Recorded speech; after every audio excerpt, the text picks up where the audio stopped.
इतना जेंजी हो रहा है कि जेंजी की भाषा अलग होती है, वो अलग तरह से बिहेव करते हैं, उनकी बॉडी लैंग्वेज अलग होती है। इमेजिन कि आपके पास एक्चुअली 10 करोड़ आ गए बैंक में मिनिमम। हाँ, minimum exactly. I wish you get more. And उसके बाद आप रिटायर भी हो गई, then what? Rahul Gandhi is still young. हमारा युवा नेता 55 साल का है।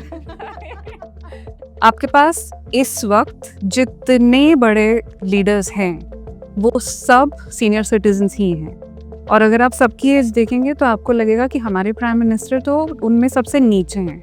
यूथ को तो वैसे इंटरेस्ट नहीं है पॉलिटिक्स में, तो यूथ तो पॉलिटिक्स में आ ही नहीं रहा है। लेकिन यूथ जब पॉलिटिक्स में आता है तो क्या उसको वो सपोर्ट सिस्टम मिलता है? इस साल के लिए तो उनके चांसेस नहीं दिख रहे हैं। इसीलिए शायद उन्होंने सोचा कि अब डिपार्टमेंट ऑफ डिफेंस को डिपार्टमेंट ऑफ वॉर बना देते हैं। The validity or the significance of having a Nobel Peace Prize. I mean, Trump को क्यों चाहिए, इतना क्यों ऑब्सेशन है? कोई इंसान एआई से चैट कर रहा था और अपने काउंसलर की तरह उसे इस्तेमाल कर रहा था और बता रहा था कि मैं बहुत डिप्रेस फील कर रहा हूँ वगैरह वगैरह। फाइनली एआई ने उसको सजेस्ट किया कि आपकी ज़िंदगी में कुछ ठीक नहीं हो रहा, आप अपनी जान ले लीजिए, और उसने खुद को मार लिया। लोग शादी रचा रहे हैं चैट जीपीटी से।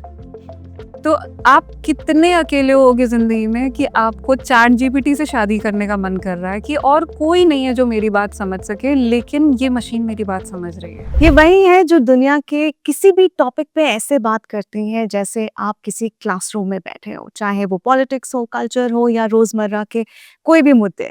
ऐसा ना हुआ हो कि आपने उनका वीडियो देखा हो और आपको समझ ना आए कि आपने क्या देखा। मैं बात कर रही हूँ senior editor and anchor Isha Bhatia Sanand से। Isha, welcome back to Indian Express studio. Thank you. कैसा लग रहा है आपको? डेजा वू मोमेंट वो भी कि हम पिछले साल यहाँ पे ऐसे ही बैठ के ऐसी बातें कर रहे थे। या और लास्ट सीजन था बेशर्मी का, बट ये सीजन है बेबाकी का। क्यों ये रीब्रांडिंग क्यों हुआ? क्योंकि लास्ट सीजन हमने एक कंटिन्यूएशन में रखा था कि उससे पहले जो मैं शो कर रही थी उसमें मैं टबू टॉपिक्स ले रही थी हेल्थ से जुड़े हुए, जिसमें मेंस्ट्रुएशन वगैरह, प्रेगनेंसी एक्सेट्रा, और वहाँ की टैगलाइन थी कि हम तो बात करेंगे, हमें तो शर्म आती नहीं। तो वहाँ से बेशर्मी पर हम पहुंचे थे। आइडिया ये था कि जो भी बात करेंगे खुल के करेंगे, अनअपोलोजेटिक तरीके से करेंगे। लेकिन जो नए लोग जुड़े नए नए थीम्स के साथ, आई थिंक उन्हें वो कॉन्टेक्स्ट नहीं था, और बहुत कमेंट्स इस तरह के आए कि बात तो आप अच्छी कर रही हैं, इसमें बेशर्म होने वाली क्या बात थी। तो बहुत से सजेशंस आए कि आप ये नाम रख सकती हैं, वो नाम रख सकती हैं। तो हमने फिर ऑडियंस से ही पूछा कि बताइए क्या करें, तो सबने कहा कि बेबाक आप पर ज़्यादा सूट करेगा या इस प्रोडक्ट पे ज़्यादा सूट करेगा। तो आपकी पर्सनालिटी पे। हाँ, कि आप बेशर्म नहीं हैं, आप बेबाक हैं। अभी मैंने बड़ी बेबाकी से कॉफी गिराई है आपके स्टूडियो में। आई होप आगे कुछ ना गिराऊं। बट बेशर्मी से बेबाकी का जो ये जर्नी रहा है, और लास्ट टाइम मैंने आपके जो वीडियोस देखे थे, दे वर सो गुड एंड मज़ेदार, and you touched upon so many little little nuances, right? आपके लिए ये जर्नी कैसी रही और किस तरह के थीम्स अब आपने पिक किए? क्योंकि मुझे याद है लास्ट टाइम आपने पेट्रियार्की के ऊपर बात की थी, हेल्थ के ऊपर आपने बात की थी, वुमेन कैसे अपने हेल्थ को नहीं देखते हैं। इस बार किस तरह के टॉपिक्स हैं जो आप जिस पे आप बात कर रहे हैं? तो हमने पिछली बार जेनजी पे बहुत बात की थी, और इसलिए भी की थी क्योंकि इतना जेनजी हो रहा है कि जेनजी की भाषा अलग होती है, वो अलग तरह से बिहेव करते हैं, उनकी बॉडी लैंग्वेज अलग होती है। तो we were trying to decode Gen Z, not for Gen Z of course, लेकिन बड़ी जनरेशन के लिए, कि मैं मिलेनियल हूँ और बूमर्स और जेनजी के बीच में मैं एक ब्रिज की तरह हाँ काम कर सकती हूँ, कि उन्हें समझ आए कि क्या है ये, एलियंस तो नहीं है ये, क्यों अलग तरह से बात करते हैं। तो उनके बारे में बहुत बात हुई, लेकिन वो जेनजी बैशिंग नहीं थी, वो जेनजी को समझाना था कि बूमर्स को समझाना था कि जेनजी कौन है। अब आई थिंक ऑडियंस हमारी समझ गई है कि क्या है उनके थीम्स, तो अब हम उसमें थोड़ा ज़्यादा डीप डाइव कर रहे हैं कि ये लोग किस तरह की बातें करते हैं और उसका कॉन्टेक्स्ट क्या है। तो बहुत सारे यंग लोग आजकल जल्दी रिटायर होना चाहते हैं, तो फायर की बहुत बात हो रही है, फाइनेंशियल इंडिपेंडेंस, रिटायर अर्ली। तो वो एक थीम है कि क्या वाकई में जल्दी रिटायर हो सकते हैं, कि अगर आप नौकरी शुरू कर रहे हैं लेट्स से 25 की उम्र में और 40 तक आप रिटायर होना चाहते हैं, तो वो सुनने में तो बड़ा अच्छा लगता है, लेकिन हाउ इज़ इट पॉसिबल, कहाँ से आया वो आइडिया, आप अचीव कर सकते हैं, नहीं कर सकते हैं, तो उसको डिकोड किया है। या यंग लोग ब्रांडेड चीज़ों के पीछे बहुत क्रेज़ होता है कि आई थिंक आजकल बैग्स तो एलवी एंड व्हाट नॉट ना, कि शूज़ ब्रांडेड होने चाहिए, बैग्स ब्रांडेड होने चाहिए। तो उसे भी to put it in context कि अगर एक प्राडा कोल्हापुरी चप्पल लेके आता है और शायद Kolhapuri was not as sexy, लेकिन उसमें प्राडा का स्टैम्प लग जाए तो इट बिकम्स क्लियर। हाँ, ट्रेंड पे हो तो गया। उसको भी डिकोड करना कि कहाँ से ये सब कुछ आ रहा है, ब्रांडेड चीज़ें इतनी महंगी क्यों होती हैं, और उन ब्रांडेड चीज़ों के पीछे भी कैसे एक इंडियन कॉन्टेक्स्ट हो सकता है। तो उस तरह के और भी बहुत सारे, जैसा कि आपने शुरू में कहा, पॉलिटिकल थीम्स भी हैं, सोशल थीम्स भी हैं, सब तरह के थीम्स हैं, लेकिन हर किसी को कॉन्टेक्स्ट में डाल के थोड़ा हिस्टोरिकल पर्सपेक्टिव दे के समझाने की कोशिश की है। तो क्या ये पॉसिबल है Isha? Can I be wealthy being in a job? ये पॉसिबल है? क्योंकि मुझे लगता है कि हाँ, शायद मैं अंबानीज़ की तरह काफ़ी वेल्थ लेके बस 30s में ही मैं रिटायर हो जाऊँ। क्या करना होता है किसी को भी अगर अगर रिटायर करना हो? Is it even possible? अगर मेरे पास फॉर्मूला होता तो मैं रिटायर हो चुकी होती अब तक। लेकिन हमें ये समझ आया, हमने बात भी की उन लोगों से जिन्होंने ये किया है। हाँ, तो बहुत कम लोग हैं, बहुत चुनिंदा लोग हैं जो ये अचीव कर पा रहे हैं, और वो ऐसे अचीव कर पा रहे हैं कि जब उन्होंने जॉब शुरू भी किए थे तभी वो बहुत हाई अर्निंग ब्रैकेट में थे। और एक मैं सारा डिकोड नहीं कर दूंगी यहाँ पे because I want you to कुछ बता दो। लेकिन जैसे हमने कोई से बात की और उन्होंने हमें बताया कि जब तक उन्होंने रिटायरमेंट के बारे में सोचा उनके बैंक में 10 करोड़ रुपए थे, और उन 10 करोड़ को कहाँ इन्वेस्ट करना है ताकि वो मल्टीप्लाई होते रहे, ये प्लान उनके पास था। तो अगर बाय द टाइम यू 35 और आपके अकाउंट में 10 करोड़ हैं, तो yes of course you can. अगर नहीं है तो it is not for you. And also fire बहुत अलग अलग तरह के होते हैं, तो इट इज नॉट कि बस कैटेगरी। हाँ, there are different ways how you can retire. Okay. तो आपको सोचना होता है कि क्या मैं पूरी तरह अब काम नहीं करूंगी या करूंगा, या मैं कुछ 50-50 कर लूं कि अब बिकम अ कंसल्टेंट और मैं 2-4 घंटे काम कर लूंगी, या मैं हफ्ते में 1-2 दिन कभी करूंगी, या साल में 6 महीने और 6 महीने छुट्टी। तो अलग अलग तरह के होते हैं, उसके नाम भी होते हैं, एक बरिस्ता फायर होता है। तो ऐसे अलग अलग तरह से पूरी प्लानिंग करनी होती है। क्या मैं आपसे पूछ सकती हूँ कि इन सारे कैटेगरीज में क्या एक कॉमनैलिटी है टू टेस्ट फ्रीडम, आज़ादी? लोग आज़ाद होना चाहते हैं, वो ओल्ड स्कूल तरीके से नहीं रहना चाहते कि मुझे 60 तक काम करना है, रिटायर फिर उसके बाद होके फिर अपना पीएफ से पैसे निकाल के फिर अपनी ज़िंदगी जीनी है, जो कि एक यूजुअल मिडिल क्लास फैमिली कर रहे हैं। बट अभी लोग उससे बहुत भाग रहे हैं। तो आई थिंक क्या हर ये जनरेशन, फ्रीडम है जो लोग क्रेव कर रहे हैं? What is the commonality? मुझे लगता है हर जनरेशन अपनी पहली वाली जनरेशन को देख के कहती है कि ये चीज़ नहीं करनी है। तो जैसे मैं अभी जब मैं आ रही थी दिल्ली, तो मैंने प्लेन में वेकअप सिट देखी। वेकअप सिट कब की है? 2008 की है शायद, लाइक ऑलमोस्ट 2 डेकेड्स। तो 20 साल पहले क्या बात चल रही थी कि मुझे अपनी हॉबी को, अपने पैशन को परस्यू करना है, मुझे ये 9 to 5 वाली जॉब नहीं करनी है। तो वो 2 डेकेड पहले ये बात शुरू हुई थी, और वो वाली जनरेशन जो 20 साल पहले who were very young, let's say जो लोग कॉलेज में थे, उन्हें लगा हाँ यार ये तो हमारी वाली बात कर रहा है। लेकिन क्या वो अचीव कर पाए उस फ्रीडम को? उनमें से कुछ हैं जो पैशन अपना फॉलो कर रहे थे। But if you think of those जो उस वक्त बच्चे थे और वो मूवी देख रहे थे, जो लोग उस वक्त 5-7 साल के थे, उनकी तो कंडीशनिंग हो रही थी वो वाली मूवीज देख के कि अच्छा ये नहीं करना है। तो those who were in their 20s, they were feeling frustrated, but those who were younger, they were getting conditioned कि जब हम बड़े हो जाएंगे तो हमें कुछ अलग करना है। Right. And now that they are the workforce, तो अब उनमें ये बहुत ज़्यादा है कि ठीक है, हमने मेहनत कर ली, स्कूल कर लिया, कॉलेज कर लिया, जॉब कर ली, अब कहीं तो ख़त्म हो, क्योंकि आई थिंक रणबीर कपूर की ही किसी मूवी का वो डायलॉग है ना, वेयर ही सेज कि इस एज में लड़की, इस एज में शादी, इस एज में, हाँ, हाँ, हाँ, हाँ, हाँ। Which is also I think 2 decades back. तो वो सारा टिक मार्क करने के बाद फिर क्या, कहीं पे जाके आपको चाहिए कि बस अब कर लिया, अब एंजॉय कर। लेकिन वो एंजॉयमेंट कितने लोग कर सकते हैं? वो सब नहीं कर सकते। It's nice to romanticise that thought, but also the flip side is कि अगर आप इमेजिन कि आपके पास एक्चुअली 10 करोड़ आ गए बैंक में, मिनिमम। हाँ minimum, exactly. I wish you get more. And उसके बाद आप रिटायर भी हो गई, देन व्हाट? अब आप सारा दिन क्या करने वाली हैं? First month will be very nice कि आप जाएंगी, वेकेशन करेंगी, शॉपिंग करेंगी, सब कुछ करेंगी। उसके बाद 2 महीने बाद क्या, 6 महीने बाद क्या? You need to have a plan in life, right? तो हर चीज की फ्लिप साइड भी होती है। तो जो लोग अभी जल्दी रिटायर हो रहे हैं, आई थिंक उनकी जब नेक्स्ट जनरेशन आएगी वो कहेगी कि ये नहीं करना है। मुझे एक सिस्टम चाहिए। हाँ, Wow. This is the beauty of, listening to you, Isha, because you actually explain like a teacher. And that's why I was like, okay, this is like a classroom session I'm going to be in with you. And tell me, all the people that you have spoken with, जितने भी लोगों से आपने बात की है, जिन्होंने retire early किया है, उनमें से कोई भी पॉलिटिशियन था क्या? I wish. बिकॉज हमारे इंडिया में तो हम बस यही देखते कि सारे सीनियर सिटीजन्स हैं वहाँ पे टॉप पे, including our prime minister. What do you think of politicians aging but not leaving their passion or their job, right?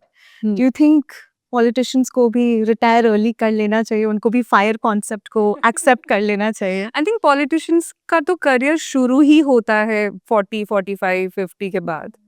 तो उससे पहले तक यंग लोग youngest politics में is उसने Rahul Gandhi is still young. हाँ, हमारा युवा नेता 55 साल का है। Yeah. तो अगर वो 55 में युवा है, इनफैक्ट अभी आपने देखा होगा कि पुतिन और शी जिनपिंग एक दूसरे से बात कर रहे थे, that hot mic moment, and Putin was saying कि अभी हमारी उम्र ही क्या है, अभी हम 70 साल के तो हैं, तो अभी तो हमें 150 साल तक जीना है। तो आपने बोला कि इंडिया में, ऐसा नहीं है कि सिर्फ इंडिया में। Think of all these people.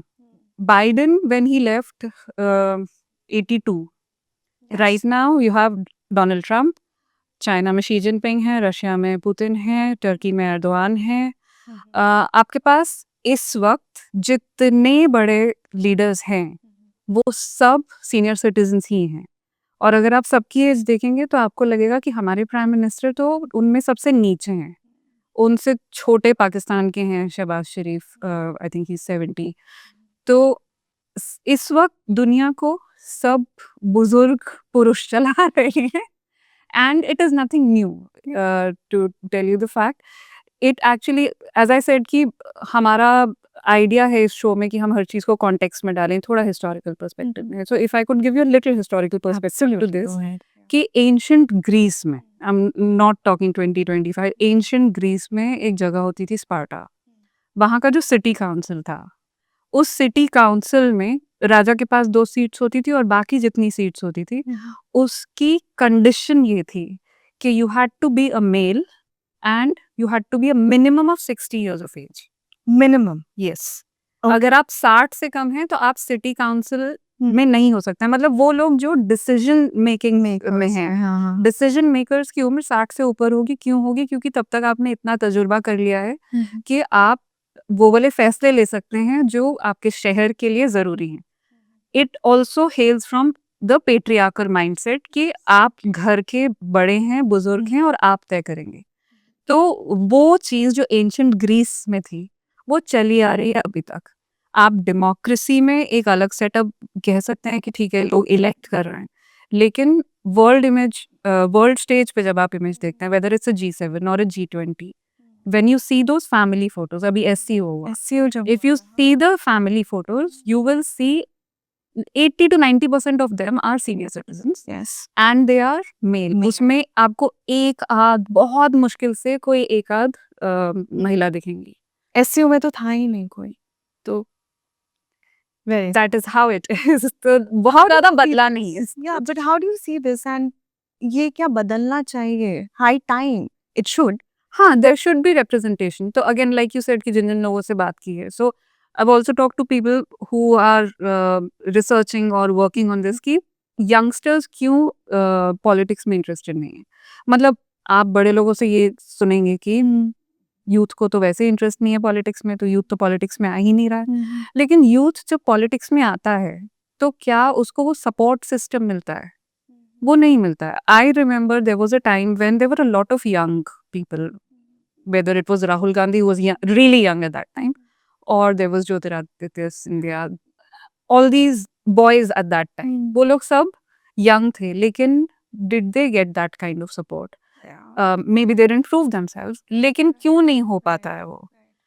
आप यंगस्टर्स आपको चाहिए होते हैं पॉलिटिक्स में, क्यों आप जाते हैं यूनिवर्सिटीज़ में, कॉलेजेस में, वहाँ पर यूथ विंग्स होते हैं, लेकिन एक पॉइंट ऑफ फ्रस्ट्रेशन ये होता है कि हमें यूथ को पोस्टर लगाने का काम दिया जाता है, हमें बस मोर्चे निकालने का काम दिया जाता है, लेकिन जहाँ पर हम कहते हैं कि हमें आप एक रिस्पॉन्सिबल पोजीशन भी दीजिए, वो हमें नहीं दी जाती है. और वहाँ तक पहुँचते-पहुँचते युवा नेता 55 के हो जाते हैं. But I completely agree. जो सपोर्ट सिस्टम की आप बात कर रहे हैं, even when you look at women MPs Supriya Sule और Kanimozhi, they all come from a political background. Exactly. तो वो ऑलरेडी सपोर्ट सिस्टम है उनके पास और इसीलिए वो कहीं पे हैं अभी पॉलिटिक्स की बात की जाए तो. इट्स हाई टाइम कि women also come and there are more younger people, right? हाँ, क्योंकि आपका मतलब आपकी कंट्री में यूथ कितना ज़्यादा है. Absolutely. हम लोग अपनी टारगेट ऑडियंस के बारे में बात करते हैं कि टारगेट ऑडियंस ये है, उसके हिसाब से कंटेंट ये बनाना है. तो अगर हम पॉलिटिशियंस को उसी वोकैबुलरी में बात करें, उनकी टारगेट ऑडियंस बहुत यंग है. इंडिया के पास तो जो यूथ है पूरी दुनिया में उस वक्त इस वक्त उतना यूथ नहीं है, लेकिन डिसीजन मेकर्स यंग नहीं है. तो यूथ की बात कैसे समझी जाएगी? आई थिंक वो वही वाला स्ट्रगल हो जाता है जो घर में अगर एक यंग बच्चा अपने पेरेंट्स या अपने ग्रैंड पेरेंट्स को समझाना चाह रहा है कि मैं ये चाहता हूँ, और वहाँ वो कॉन्फ्लिक्ट्स होते हैं.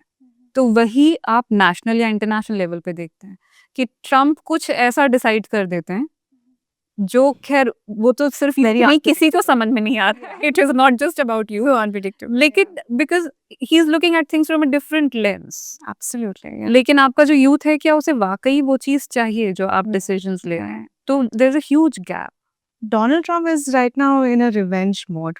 Tariff पे tariff अगर आपने लगाया तो हम भी लगाएंगे, all of that.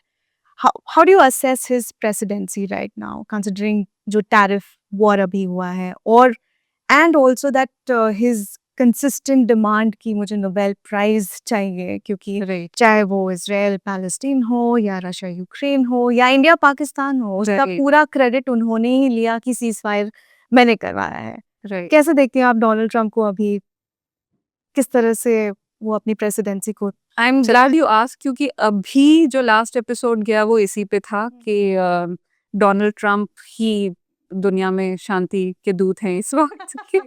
इस वक्त अगर दुनिया में शांति है तो डोनाल्ड जे ट्रम्प की वजह से है, क्योंकि you just name it, every conflict he says कि Ironically, he just changed department of defence का डिपार्टमेंट ऑफ वॉर. और राइट. तो ही सेज कि अगर शांति नहीं देना है मुझे पीस प्राइज, तो let there be war if there is no peace. Right. या तो हाँ, मतलब it's a very weird setup where one person is saying कि मुझे चाहिए, हर हालत में मुझे चाहिए, जस्ट टू प्रूव कि I am the boss, and अगर आप नहीं देंगे, अगर आप नहीं मानेंगे तो मैं आप पे टैरिफ लगा सकता हूँ. It's kind of a blackmailing.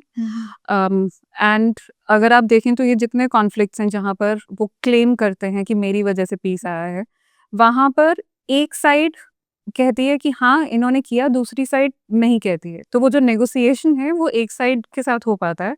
Pakistan ने कहा कि हाँ इन्होंने तो वॉर रुकवा दी, लेकिन इंडिया ने नहीं, है ना. ऐसे ही इजराइल के साथ भी नेतन्याहू ने कहा कि हाँ he is doing a great work, लेकिन ईरान की तरफ से ऐसा नहीं है. तो वो एक ही साइड के साथ वो जो दोस्ती उनकी बनती है, और वो आके you scratch my back, I scratch yours, तो उसमें वो एक साइड आके कहती है कि हाँ हम आपको नॉमिनेट करेंगे.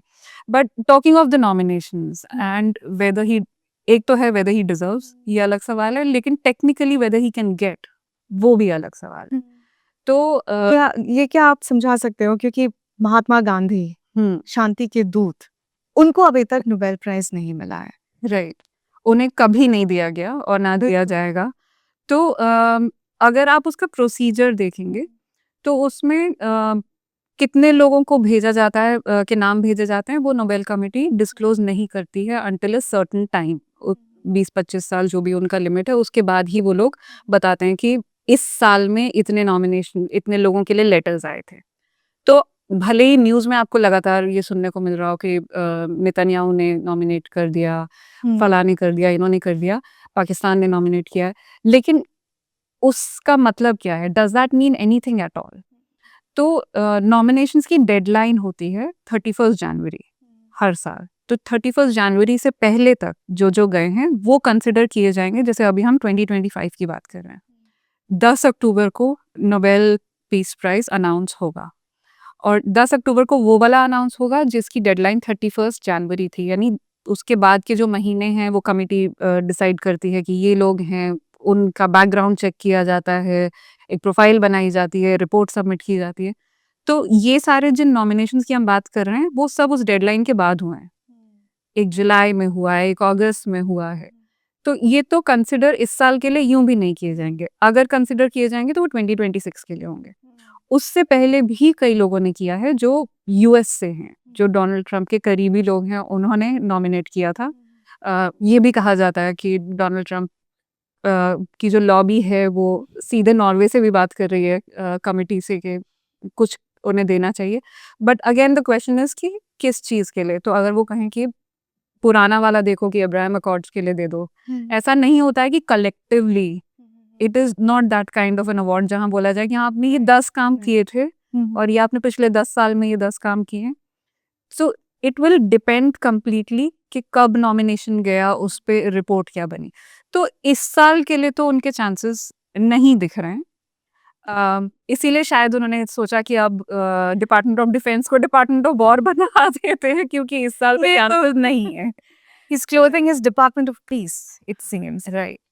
और आपने गांधी जी की बात की, तो महात्मा गांधी के साथ ऐसा था कि उन्हें कई बार नॉमिनेट किया गया और फिर जो मैंने रिपोर्ट कहा, जब उनकी वो रिपोर्ट तैयार की जाती थी उसमें हमेशा कुछ ना कुछ क्लॉज ऐड हो जाता था। कि अच्छा। एक बार कहा गया कि अभी तो देश आज़ाद हुआ है, लेकिन क्योंकि बंटवारा हुआ है तो शांति नहीं है। ऐसा मुमकिन है कि भारत और पाकिस्तान के बीच में बहुत सारे क्लैशेस हों, तो शांति तो नहीं है, तो अभी नहीं माना जा सकता। एक बार रिपोर्ट में ये भी कहा गया कि जितना पॉजिटिव पिक्चर उनकी दिखाई जा रही है वो उतने पॉजिटिव इंसान नहीं है। वो वकील हैं, तो वो बहुत शातिर हैं, वो अपनी इमेज बिल्डिंग करना जानते हैं। उसमें ये भी कहा गया कि he is a nationalist, he is वो तानाशाह हैं। तो रिपोर्ट्स में इस तरह की ऑब्जर्वेशंस दी गई थी जिसकी वजह से कहा गया कि नहीं, इन्हें नहीं दिया जा सकता। फिर फाइनली भारत के आज़ाद होने के बाद एक बार कोई वजह नहीं मिली कि इस बार अब तो सब ठीक लग रहा है, अब क्या दिया जाए? तो तब ये हुआ कि नॉमिनेशंस जब फाइल होने थे उससे ठीक 1 दिन पहले उन्हें गोली मार दी गई। और फिर ये कहा गया कि जिस इंसान को हमें नॉमिनेट करना है, वो तो अब इंसान रहा ही नहीं और पोस्टह्यूमसली हम दे नहीं सकते हैं। जबकि ऐसे एक्सेप्शंस रहे हैं जब पोस्टह्यूमसली भी दिया गया है, 3 बार ऐसा हुआ है। तो वजह ये दी गई कि उसकी एक प्राइज़ मनी होती है। एक आपको गोल्ड का वो मिलता है, उसके साथ एक प्राइज़ मनी होती है। तो महात्मा गांधी एफिलिएटेड नहीं थे किसी ऑर्गेनाइजेशन के साथ। वो अपनी कोई विल नहीं छोड़ के गए थे कि मेरे बाद कौन ज़िम्मेदार होगा, मेरे फाइनेंसेस कौन रन करेगा। तो ये लिख के दिया गया कि अगर हम इनको देते भी हैं, तो हमें नहीं मालूम कि ये पैसा किसे देना है और इसलिए हम किसी को भी नहीं देंगे। क्योंकि बहुत ज़्यादा क्रिटिसिज्म होता, तो उस साल कहा गया that there was no living eligible candidate, so this year we are not giving it to anyone. So they decided कि हम किसी को नहीं देंगे, लेकिन इस इंसान को तो बिल्कुल नहीं देंगे। That's bizarre. Yeah. And he lost a Nobel Prize.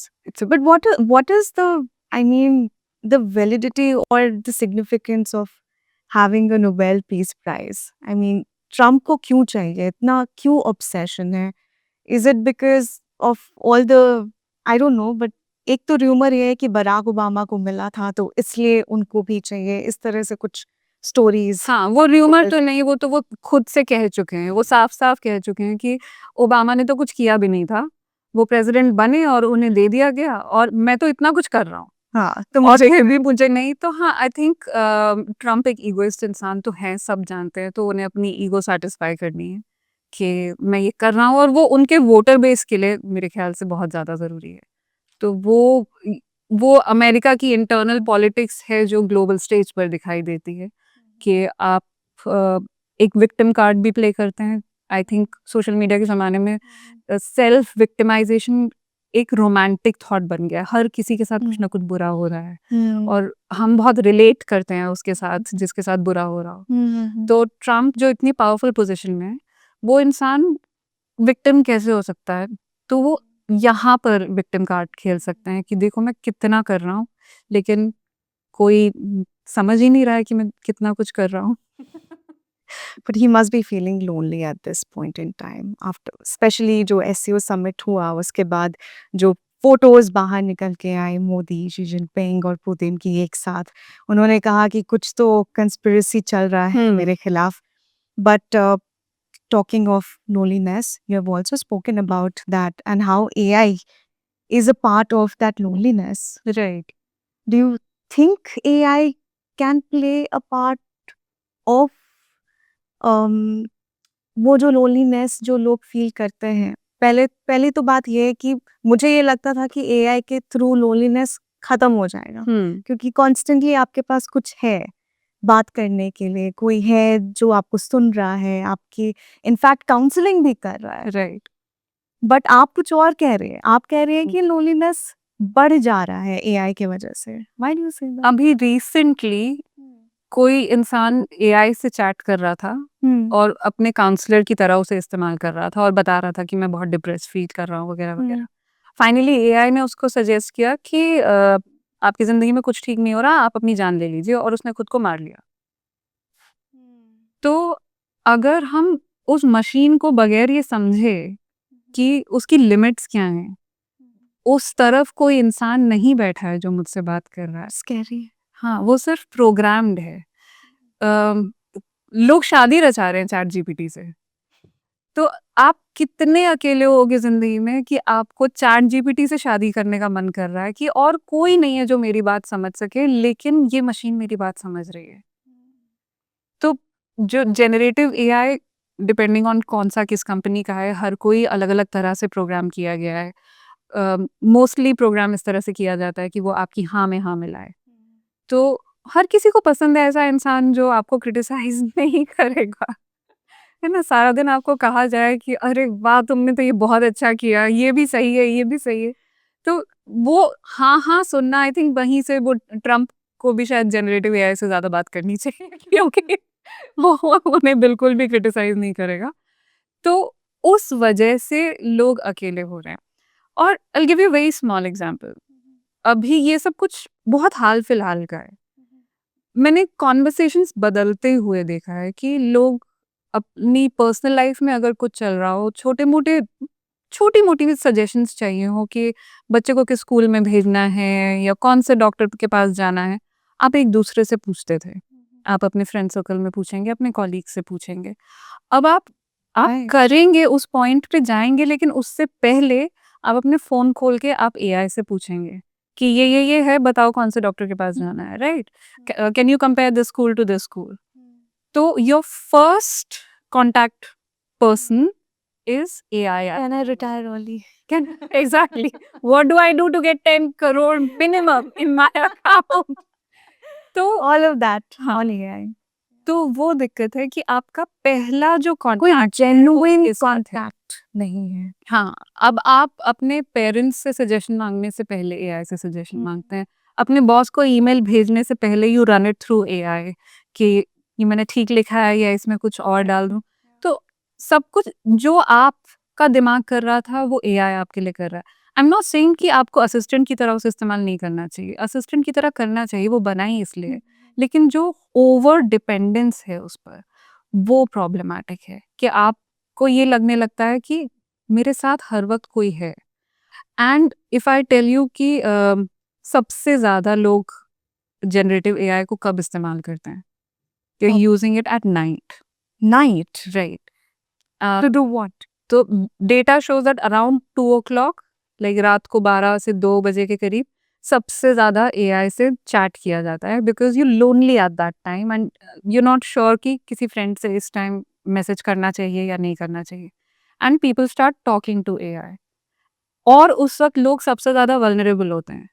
उस वक्त आई डोंट नो, बिकॉज मैं इंडिया में अब रहती नहीं हूँ, तो हम पहले वो लव गुरु टाइप का रेडियो पे होता था ना रात को।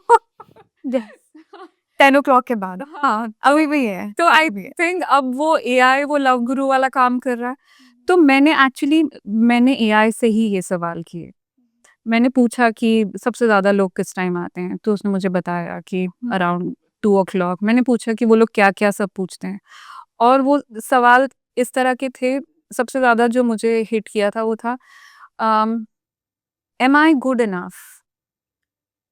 No way. हाँ, तो और ऐसी पूरी लिस्ट थी। हाँ, तो वो लोग अपनी लाइफ के बारे में सब कुछ बता रहे हैं और फिर पूछ रहे हैं एम आई गुड इनफ?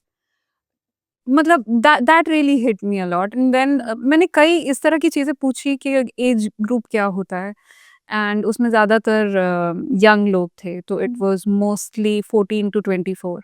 अच्छा, सबसे इंटरेस्टिंग उसमें मुझे क्या लगा, every AI chatbot will tell you कि मैं डेटा सेव नहीं करता हूँ, लेकिन वो डेटा जो वो सेव नहीं कर रहा है उसको एनालाइज कर पा रहा था, और मुझे पूरी एक रिपोर्ट बना के दे पा रहा था कि ये सवाल पूछे गए, इस उम्र के थे, इतने मेल इतने फीमेल, इस देश में इतने, ये I mean it for me it was bit much कि कितना सारा पर्सनल डेटा जा रहा है। और हमें पता भी नहीं है। हाँ, आप अपनी पूरी लाइफ आप ये सोच के एआई को सब बताते चले जा रहे हो कि ये तो मशीन है, लेकिन वो डेटा इस्तेमाल हो सकता है आपके खिलाफ भी। और अगर आप अपने दोस्तों के साथ उस बारे में बात करते तो आपके कनेक्शन अलग बनते, लेकिन अब आप मशीन से बात कर रहे हैं, तो उस तरह से आप अकेले होते चले जा रहे हैं। That is dangerous. And Trump should ask AI, will I get the Nobel Prize? Thank you so much, Isha, for bringing in all those details.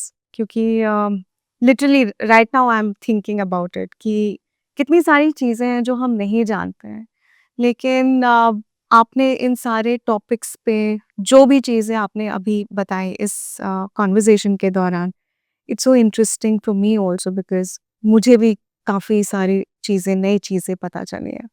And I am sure कि आपका जो इस सीज़न है it will be as much interesting as the last one. In fact, I'm looking forward to watching your next episode, and that is releasing on Prime Minister Narendra Modi's birthday, is it? A little before that. A little before that.